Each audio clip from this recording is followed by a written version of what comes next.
باب ذی وقار سیدنا فاروق اعظم رضی اللہ تعالیٰ عنہ، دیکھیے سامعین محترم جنہوں نے توبہ کی نا ان کی زندگی پھر دیکھیے کیسے بدلی۔ سیدنا فاروق اعظم رضی اللہ تعالیٰ عنہ تلوار لے کر نا، انس ابن مالک اس حدیث مبارکہ کو روایت کرتے ہیں، تلوار لے کر نکلے اور کہتے ہیں کسی نے پوچھا کہاں جا رہے ہو اے عمر؟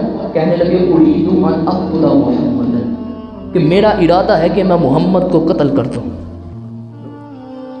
اس نے پوچھا کہ تم محمد صلی اللہ علیہ وسلم کو قتل کرنے جا رہے ہو، وجہ کیا ہے؟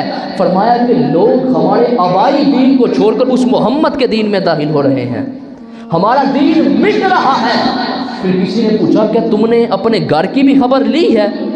اب پہلے اپنے گھر کی تو خبر دو۔ کہا کیا بات ہے؟ کہا تمہاری بہن بھی اور تمہارا بہنوئی بھی اس محمد کے دین میں داخل ہو چکے ہیں۔ جب آپ نے یہ جملے سنے نا، تلوار کے ساتھ واپس پلٹ گئے، گھر کے اندر داخل ہوئے تو آواز آ رہی تھی۔ جب آپ نے کھڑکی کے قریب کھڑے ہوئے تو آواز آ رہی تھی، تو آواز سن کر وہیں کھڑے ہو گئے تو دیکھا گیا کہ بہن سورہ طٰہٰ کی تلاوت کر رہی ہے، بہن سورہ طٰہٰ کی تلاوت کر رہی، گھر کے اندر داخل ہوئے اور اپنے بہنوئی پر حملہ آور ہوئے۔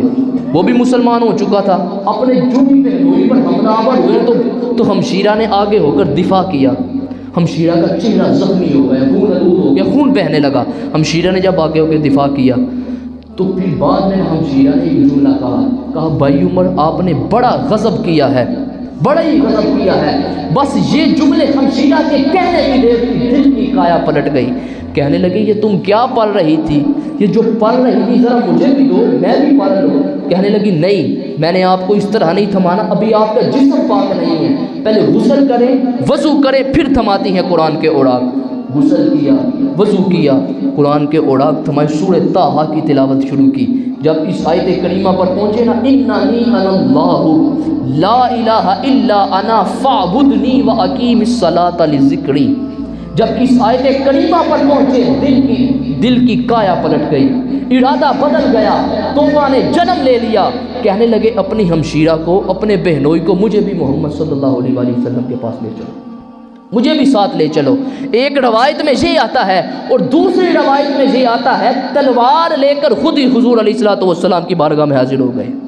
جو ہی پیارے آقا علیہ الصلوۃ والسلام کی بارگاہ میں حاضر ہوئے نا تو کسی صحابی نے اطلاع دی کہ عمر تلوار لے کر آ رہا ہے، یا رسول اللہ عمر تلوار لے کر آ رہا ہے۔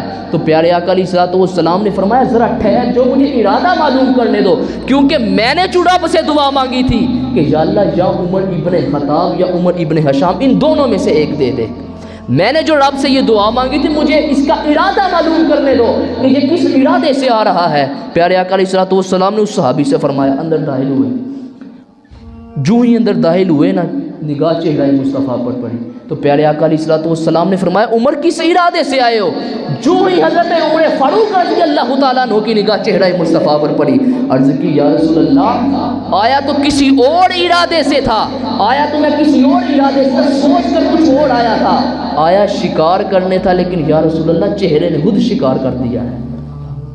آیا تو میں شکار کرنے تھا، ذہن میں یہ تصور مان کر آیا تھا، لیکن یا رسول اللہ چہرے نے شکار کر دیا ہے۔ تائب ہو کر قدموں میں گر گئے۔ حضور علیہ الصلوۃ والسلام نے کلمہ کہا کہ چلو عمر اب کلمہ پڑھ لو۔ آپ نے کلمہ پڑھا تو آپ عرض کرنے لگے یا رسول اللہ اب میں نے کلمہ پڑھ لیا ہے، اب عبادت بیت ارقم میں نہیں ہوگی، اخرج یا رسول اللہ، اب نکلیے۔ عمر قربانی دینا چاہتا ہے، اب عبادت بیت ارقم میں نہیں ہوگی، نکلیے سر عام یا رسول اللہ اور صحن کعبہ میں اللہ کی توحید کا نعرہ بلند کیجیے۔ صحن کعبہ میں اللہ کی توحید کا نعرہ، اخرج یا رسول اللہ، نکلیے۔ دیکھیے احباب ذی وقار نتیجہ کیا ہوا، دیکھیے وہ غضب کی اور وہ عداوت کی کیفیت کے تلوار لے کر پیارے آقا علیہ الصلوۃ والسلام کو شہید کرنے آئے ہیں، مگر جب توبہ ہوتی ہے تو ارادہ شہادت، ارادہ قتل رکھنے والا عمر جب غلامی مصطفیٰ میں آتا ہے تو فرق نہیں رکھا جاتا، فرق نہیں رکھا جاتا، پھر اسی کے لیے کہا جاتا ہے لو کان بعد عمر، لو کان بعد نبی لکان عمر، اگر میرے بعد کوئی نبی ہوتا تو وہ عمر ہوتا۔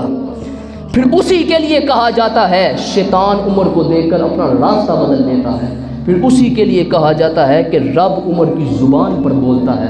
دیکھیے احباب ذی وقار، کہاں وہ زندگی اور کہاں یہ مرتبہ۔